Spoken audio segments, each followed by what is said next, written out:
భారతదేశంలో విద్యార్థులకు ఫౌండేషన్ వేస్తుంది అంగన్వాడీలే అని ఎస్ఐ గోపి అన్నారు. Welcome to Bahujana Varadhi news. Please watch. అంతర్జాతీయ మహిళా దినోత్సవం సందర్భంగా అంగన్వాడీలకు ప్రత్యేక వైద్య పరీక్షలు. సిడిపిఓ శంషద్ బేగం. భారతదేశంలో బాల్యం నుండి విద్యార్థులకు ఫౌండేషన్ వేస్తుంది అంగన్వాడీలు అని ఎస్ఐ గోపి అన్నారు. గురువారం స్థానిక ప్రాథమిక ఆరోగ్య కేంద్రంలో అంతర్జాతీయ మహిళా దినోత్సవాన్ని పురస్కరించుకొని సిడిపిఓ శంషద్ బేగం ఆధ్వర్యంలో అంగన్వాడీలకు ప్రత్యేక వైద్య శిబిరం ఏర్పాటు చేసి వైద్య పరీక్షలు నిర్వహించారు. ఈ కార్యక్రమంలో ముఖ్య అతిథిగా పాల్గొన్న ఎస్ఐ మాట్లాడుతూ అంగన్వాడీలు తల్లులకే తల్లులు అని కొనియాడారు. వైద్యాధికారి లియోనా మాట్లాడుతూ అంగన్వాడీలు విధి నిర్వహణలో పడి తమ ఆరోగ్యాన్ని పట్టించుకోరని వారి కోసం ప్రభుత్వం ప్రత్యేక వైద్య పరీక్షలు నిర్వహించే కార్యక్రమం చేపట్టడం హర్షణీయం అన్నారు. సిడిపిఓ శంషద్ బేగం మాట్లాడుతూ అంగన్వాడీలు ప్రతి ఒక్కరూ వైద్య పరీక్షలు చేయించుకుని తమ ఆరోగ్యం పట్ల జాగ్రత్త వహించాలన్నారు. ఈ కార్యక్రమంలో పర్యవేక్షకురాలు శేషమ్మ తదితరులు పాల్గొన్నారు.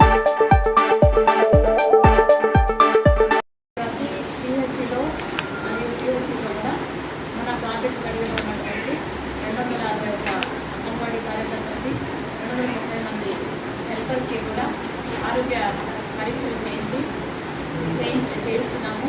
ఎందుకంటే ముందుగా ఆడవాళ్ళు వాళ్ళ ఆరోగ్యం పట్ల జాగ్రత్తగా తీసుకోరు. ఇలాంటి స్టేజ్ పెట్టడం వల్ల వాళ్ళకి రాబోయేటటువంటి వ్యాధులను ముందుగానే గుర్తించి తగిన ట్రీట్మెంట్ చేసుకోవడం వల్ల వాళ్ళ ఆరోగ్యం అనేది చాలా బాగుంటుంది. సమాజంలో అంటే కీలక పాత్ర వహిస్తుంది. అది కాకుండా ఈ మన అంగన్వాడీ కార్యకర్తలు మన గ్రామంలో ఉన్నటువంటి గర్భవతులకి, బాలింతలకి, చిన్నపిల్లలకి అనేక న్యూట్రిషన్ పరంగా కానివ్వండి, ఆరోగ్యపరంగా కానివ్వండి అనేక సలహాలు ఇవ్వడం కానీ అనేక సర్వీస్ అనేది చేస్తూ ఉంటారు. కాబట్టి ముందుగా వీళ్ళ ఆరోగ్యం ఎలా ఉంది, మన హెచ్పీ లెవెల్స్ ఉన్నాయి, బీపీస్ ఎలా ఉంది, షుగర్ ఎలా ఉంది, తర్వాత ముందుగానే క్యాన్సర్ లాంటివి, సర్వైకల్ క్యాన్సర్ ఇట్లాంటివి కూడా వచ్చేటటువంటి అవకాశాలు ఉన్నాయి. అవన్నీ కూడా ముందు జాగ్రత్తగా తీసుకొని ఇలాంటి కొత్త చెకప్లో స్క్రీనింగ్ చేయడం వల్ల వాళ్ళకు వచ్చేటటువంటి ముందుగానే వ్యాధిని గుర్తించి చేయడం వల్ల వాళ్ళ ఆరోగ్యంగా ఉంటారు. వాళ్ళు ఆరోగ్యంగా ఉంటే అక్కడ ఉన్నటువంటి మహిళలకి మరియు పిల్లలకి సర్వీస్ అందించడంలో చాలా బాగుంటుందనే ఉద్దేశంతో ఇలాంటి ప్రోగ్రామ్ చేస్తున్నాము. ఇది మన ప్రభుత్వం వారు ఇలాంటి ప్రోగ్రామ్ని మన అంగన్వాడీ వర్కర్స్కి కల్పించడానికి మనం ధన్యవాదాలు తెలుపుతున్నాము. అలాగే ప్రతి ఒక్కరు కూడా ఇక్కడ వచ్చిన తర్వాత వాళ్ళకు ఉన్నటువంటి డిసీజెస్ ఏదన్నా వచ్చిన తర్వాత మన డాక్టర్ గారు నెక్స్ట్ ఫర్దర్గా పై పెద్ద హాస్పిటల్ కూడా రెఫర్ చేయమని తెలియజేస్తున్నారు. కాబట్టి ప్రతి ఒక్కరు కూడా ఈ చెకప్స్ మహిళా దినోత్సవం భాగంగా ఈ ప్రోగ్రామ్ అనేది ప్రభుత్వం వారు చేయడం వల్ల అందరినీ దాని పరీక్ష చేయించుకోవాలని చెప్పేసి అందరినీ ఈరోజు ఇక్కడికి సూచించడం జరుగుతుంది. మెడికల్ డిపార్ట్మెంట్ వాళ్ళ సహకారంతో అందరికీ ఆరోగ్య పరీక్షలు అనేది చేస్తున్నారు. అలాగే పోలీస్ డిపార్ట్మెంట్ వాళ్ళ సహకారంతో ఆటల పోటీలు కూడా నిర్వహించి మహిళా దినోత్సవం రోజు ఎవరైతే జరుపుకుంటారో వాళ్ళ కూడా బహుమతులు కూడా అందజేయడం జరుగుతుంది. కాబట్టి ఈ ప్రోగ్రామ్ని అందరూ మన అంగన్వాడీ వర్కర్స్ అందరూ సంతోషంగా ఉపయోగించుకోవాలని చెప్పేసి మన మండలంలో ఈ ప్రోగ్రామ్ జరగడం అనేది చాలా బాగుంది. యాక్చువల్గా మనం టీచర్స్గా లేకపోతే అంగన్వాడీ వర్కర్స్గా మీరు చాలా పరీక్షలు అన్నీ చేయించుకోరు. రక్తం ఎక్కుతుంది, లేకపోతే ఈసీజీఎస్ అని రెగ్యులర్ చెకప్స్ ఇట్లా టైం కూడా ఉండదు. సో అట్లీస్ట్ ఈ అవకాశాన్ని కల్పించినందుకు నేను గవర్నమెంట్కి థ్యాంక్స్ చెప్తున్నాను. సో దీన్ని మీరు యూటిలైజ్ చేసుకొని మీరు ప్రాపర్గా ట్రీట్మెంట్ తీసుకొని ఫర్దర్గా అందుకని మన మహిళలు ముందు కదా ఎప్పుడైనా సరే మేము ఫస్ట్ అంటాం కాబట్టి మీకు అవకాశం సార్. కానీ ఆ మాట వరకే ఉంటుంది. దాని గురించి డిస్కస్ చేద్దాం మేడం. ఏం జరుగుతుంది చాలా ఉన్నాయి మేడం. ముందుగా ఎంతోమంది బిడ్డలకి ఒక తల్లిలాగా ఎంతోమంది ప్రెగ్నెంట్ స్త్రీలో ఉన్నటువంటి తల్లి అసలు ఆ అత్తలాగా ఉన్నటువంటి ముందుగా ఇక్కడ పనిచేస్తున్నటువంటి అంగన్వాడీ వర్కర్స్ అందరికీ మా పోలీస్ శాఖ నుంచి ప్రత్యేక ధన్యవాదాలు చెప్తున్నాము. ఎందుకంటే గుర్తించకపోయినా మీరు సమాజం గుర్తించకపోయినా అమ్మ మీరు చేస్తుంది వాస్తవం, బట్ యాజ్ వెల్ యాజ్ ఒకే ఒక ప్యాథటిక్ కండిషన్ ఏంటంటే ఇప్పుడే అక్కడే ఒక 10 నిమిషాలకు వచ్చినాను, 4 లోపలికి వచ్చారు. సో అందరికీ హెచ్బి కౌంట్ 4, 5, 6, 7 ఉంది. మినిమం 10 to 11 మధ్య ఉండాలి మీకు, 10 to 13 మధ్య మహిళలకు ఉండాలి, 14 ఆ చిల్లర 15, 16 ఆ మధ్యలో జెంట్స్కి ఉండాలి. ఇది ఇది ఉండాలి. అంటే మీరు అసలు మీరు మొత్తం అందరు పిల్లల్ని లేకపోతే తల్లులను పట్టించుకుంటా మిమ్మల్ని మీరు పట్టించుకోవట్లేదు అని మాకు కలిగింది. దయచేసి మీరు ఫస్ట్ ఆరోగ్యంగా ఉంటేనే వాళ్ళు ఆరోగ్యంగా ఉంటారు. కాబట్టి అమ్మ ముందర మీరు ఆరోగ్యంగా ఉండండి. సో పిల్లల విషయంలో మీరు ఎంతో చేస్తున్నారమ్మా. ఒక చిన్న పిల్లల్ని సాకాలంటే మామూలు విషయం కాదు. అట్లాంటిది ఆ చుట్టుపక్కల ప్రాంతంలో ఉన్నటువంటి 10 మంది పిల్లలు, మా ఇంట్లో 2 పిల్లలు ఉంటేనే మేమే ఎడకండి ఎత్తికేసి పట్టుకుంటే బెటర్ రా బాబు అనిపిస్తుంది. కాసేపు ఒక గంట సేపు ముందు వస్తుంది, 2 గంట మాట్లాడేది ఇక అలాంటిది మీరు మార్నింగ్ నుంచి ఈవినింగ్ వరకు వాళ్ళని బేర్ చేస్తున్నారంటే ఇంకా మీరు తల్లులకే తల్లి. ఓపెన్గా చెప్పాలంటే వాస్తవికంగా ఇదంటే కృష్ణుడిని ఎవరు యశోదర పెంచింది, యశోద అదేనా. మీరు అలాంటి వాళ్ళు ఇంకా చెప్పాలంటే వాస్తవం అమ్మా. ఎందుకంటే కన్నా తల్లి ఒకరైనా పెంచుతుంది మీరే. వాస్తవంగా మా దగ్గర ఎంతసేపు ఉంటారు, పిల్లవాడు ఎక్కువసేపు నిద్రపోతాడు, ఎవరైనా చంటిబెట్టలు.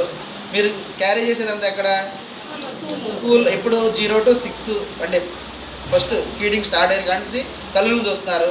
అక్కడి నుంచి పుట్టిన బిడ్డల్ని, తర్వాత చిన్న వయసులో ప్రీ ప్రమోషన్ స్కూల్లోనే అంటే ఏం వేస్తున్నారో ఒక దానికి బెడ్ రాక్ వేస్తున్నారు, ఒక బిల్డింగ్కి. మరి ఈ భారతదేశానికి ఫౌండేషన్ వేస్తుంది ఎవరయ్యా అంటే అంగన్వాడీ వర్కర్స్ అని మేము సగర్వంగా చెప్తున్నాము. వాస్తవం, మేము మాట్లాడేవన్నీ కూడా వాస్తవాలు. వాస్తవే కదమ్మా. ఇవన్నీ ఎవరు గుర్తించినా గుర్తించకపోయినా మీరు చేస్తున్న పనికి ఇంకొకరు చేయరు. అలాంటి పుణ్యం ఇంకోళ్ళకి కూడా రాదు కూడా. వాస్తవంగా చెప్తున్నాం. ఎందుకంటే అలాంటి ఒక ఏమంటారో అతిపెద్ద ముఖ్యమైన భారం ఒక చిన్న పిల్లాడికి ఒక చిన్న డాట్ మనం చూస్తున్నాగా ఒక చిన్న దెబ్బ తగిలితే అల్లాడిపోతాం.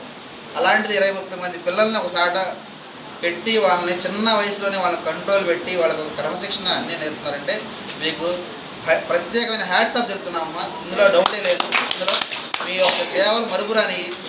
మీరు చాలా ఆయుధారోగ్యాలతో మంచిగా ముందు మీరు ఉండాలా. అందుకనే మీరు హెల్త్ చెకప్ చేసుకోండి, మంచిగా హెల్త్గా ఉండండి, మీరు బాగుండండి. ఇంకోటి మన గ్రామాల్లో మేము పోలీస్ తరఫున ఎక్కువగా చూస్తున్న ప్రాబ్లమ్స్ మీరు చూసేవి దయచేసి డిసెంకరేజ్ చేయండి. చైల్డ్ మ్యారేజెస్ వల్ల ఏం జరుగుతుందో చూద్దాం. ఒక ఎగ్జాంపుల్, సపోజ్ ఒక మొక్క ఉందమ్మా.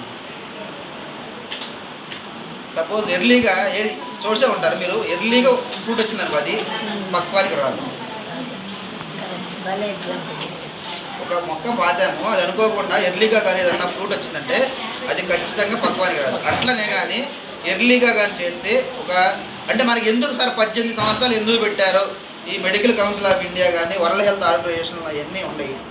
వీళ్ళంతా హ్యూమన్స్ మీద చేశారు కొన్ని టెస్టులు చేస్తే ఒక ఉమెన్కి 18 సంవత్సరాలు పూర్తిగా కంప్లీట్ అయితే ఆమె మళ్ళీ ఇంకోళ్ళకి బర్త్ ఇచ్చే అవకాశం, ఆమెకి రీప్రొడక్షన్ చేసే అవకాశం ఉంటుంది. కానీ భారత సమాజం ఏంది, మా చిన్నపిల్లప్పుడు మేము కాడ చూసేవాడిని. పెద్ద మనిషి అవుతుంది మా ఏరియాలో.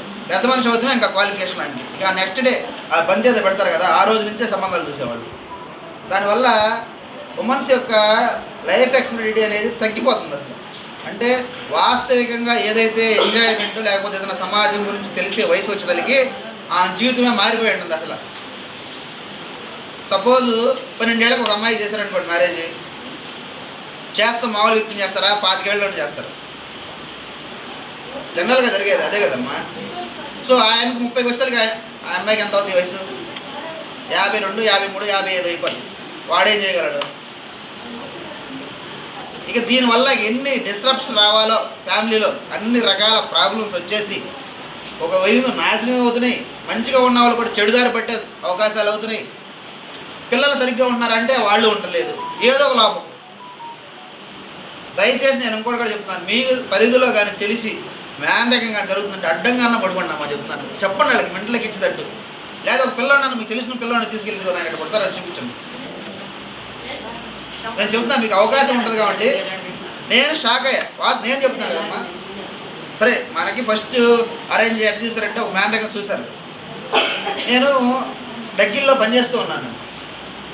ఒకరు వచ్చారు, బిడ్డను ఎత్తుకుని వచ్చారు. నాకు మామూలుగా ఏంటంటే నవ్వుతా ఎంత వయసు మీద 4 సంవత్సరాలు ఉన్నాను. నేను అదిరిపోయానమ్మా. ఇట్లా ఎత్తుకుని ఉన్నాను 4 సంవత్సరాలు. చిన్న పిల్లాడు ఒక 7-8 నెలల పిల్లలు ఎంత ఉంటారో అంత ఉంటారు. ఏందమ్మా కారణం అన్న మ్యాన్రేగా. సో ఇంకోటి చాలా కండిషన్స్, ఏదన్నా కొంచెం తెలివి తక్కువగా ఉండటం కానీ లేదా ఎట్టబడుతుంటే బిహేవ్ చేసే పిల్లలని అడిగే ఉన్నాను పేరెంట్స్ని, ఏంది కారణం మ్యాన్రేగా. సో మ్యానరికం ఎందుకు అట్లా జరుగుతుందంటే ఒకే బ్లడ్ గ్రూపు అనేది ఎగ్జిస్ట్ అవుతుంది. ఒకే బ్లడ్ గ్రూప్ వచ్చినప్పుడు ఒక టైప్ ఆఫ్ ఏదో సిండ్రోమ్ అనేది ఏర్పడుతుంది.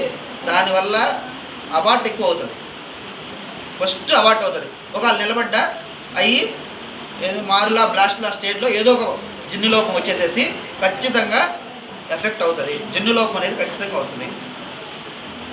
చెబుతున్నారు మేము ఇంజక్షన్ చేస్తున్నాము, అది చేస్తున్నాం, ఇది చేస్తున్నాం అంటున్నారు, కానీ 100% ఏంది పోలియో ఎరాడికేట్ చేసినట్టు మ్యాన్రేగా వల్ల జరిగే ఎరాడికేట్ చేసినట్టు ఎక్కడ లేవు. ఏమైనా ఉన్నాయా? లేవు. ఊరికే చెప్తున్నారు అంతే. మ్యాన్రేగా ఓట్ చేస్తారు ఇంజక్షన్ అంటే ఇదేం కాదు అని మనం అనుకుంటే వచ్చినట్టు లేదా లేదు. So prevention is better than cure. జరగక ముందే నిషేధిస్తే అది జరగకుండా ఉంటుంది. అంటే మీ పరిధిలో ఉన్నాయమ్మాయి, మీ పరిధి మీ స్కోప్కి వచ్చాయి. మేము ఎక్కువగా మన బాలాయపల్లిలో నేను ఎక్కువ చూస్తూ ఉన్నాను, ఎక్కువగా ఎస్టీ కాలనీస్లో ఎక్కువగా విపరీతంగా ఎంత అంటే 12 ఏళ్ళు 13 ఏళ్ళకి మ్యారేజీ, 14 ఏళ్ళకి మాకు ఒక ఇంటిమేషన్ పంపిస్తారు, ఒక అమ్మాయి డెలివరీ అయింది ఇక్కడ, ఈ అమ్మాయి వయసు 14. ఏం చేయాలండి? Pathetic conditions. మనం జరగక ముందే వాళ్ళని ఐడెంటిఫై చేయగలగాల, వాళ్ళని ఆపించగలగాల, వాళ్ళని అవేర్నెస్ క్రియేట్ చేయాలి. నేను చాలా గ్రామాలకు వెళ్ళి చెప్తూ ఉంటాను, అమ్మ మ్యారేజ్ ఇట్లా చేసుకోకండి దయచేసి, ఇట్లా అయితే మీకే ఇబ్బంది అవుతుంది అని చెబుతున్నా. ఎంతవరకు అంటే వాళ్ళ ఇంపాక్ట్ ఏముందలే సాగిపోతుంది కదా అన్న ఉద్దేశంలో ఉన్నారు. సో మీ పరిధిలో ఉన్న వాటిని మీరు ప్రయత్నం చేయండి, ఖచ్చితంగా ప్రయత్నం చేయండి. అమ్మ అన్నీ కాకపోవచ్చు, ఒక్కటి సక్సెస్ అయినా చాలు. నేననేది మన జాబ్ ఫుల్ఫిల్ అవ్వాల్సింది ఏదో ఉంది. భగవద్గీతలో కొటేషన్, కర్మణ్యే వాధికారస్య మా ఫలేసు కదానచ మా కర్మ హేతుర్భు మాతో సంగోస్త కర్మణ్యచ. అంటే పని చేయడం వరకే మన బాధ్యత, కానీ ఫలితం మీద ఆలోచించి ఎప్పుడు చేయకూడదు. అట్టని ఫలితం నెగిటివ్ వచ్చిందని పని చేయడం మానేయకూడదు. మీ డ్యూటీ మీరు చేస్తున్నారు, మీ డ్యూటీ అంగన్వాడీ డ్యూటీ, పిల్లల్ని పెంచాలా లేకపోతే ఈ సమాజంలో ఒక మార్పు తీసుకురావాలా, ఆ డ్యూటీతో మీరు కమిట్మెంట్తో పనిచేస్తున్నారు. 100కి 99 మంది కమిట్మెంట్తోనే పనిచేస్తారమ్మా. ఎక్కడో 1% ఉంటుంది, దాన్ని నేనే కాదన్నా. ఎందుకంటే ఏదో వాళ్ళ పర్సనల్ ప్రాబ్లమ్స్ వాళ్ళకు ఉంటాయి. దానివల్ల తప్ప చిన్న పిల్లలతో ఎవరైనా తల్లే. ఎందుకంటే నేను రాంగ్గా హ్యాండిల్ చేస్తారో లేదంటే నేను నమ్మనేనమ్మా. మన బిడ్డ అయితే ఒకటి కాదు, ఇంకో బిడ్డ అయితే ఒకటి కాదు. ఎవరైనా మన చిన్నపిల్లలను చూడంగానే ఎంత మూర్ఖుడైనా సరే మారిపోతాడు. ఫస్ట్ ముద్దాడాలా బుగ్గకిల్లాలని ఆలోచిస్తాడు తప్ప వేరే ఇంటెన్షన్తో కొట్టాలా లేదా ఒక దెబ్బేయాలా అనుకోడు. కానీ నేను చాలా హ్యాట్స్ ఆఫ్ చెప్పేది ఏంటంటే, ఇంట్లో ఒక పిల్లవాడిని ఒక పిల్లవాడిని లేదా ఒక పిల్లల్ని పెంచడానికి ఒక తల్లి 50-60 దెబ్బలు వేసింది తెల్లారి స్కూల్ పంపించారు. కానీ మీరు ఎటువంటి ఇది లేకోకుండా 10 మంది పిల్లలను కూడా పెంచుతున్నారంటే మీ ఓపికకి మాత్రం నిజంగా చాలా హ్యాట్స్ ఆఫ్ అన్నమాట. అది మీ గొప్పతనం. ఇంకా మీరు తల్లులకే తల్లి కాబట్టి మీ అంగన్వాడీ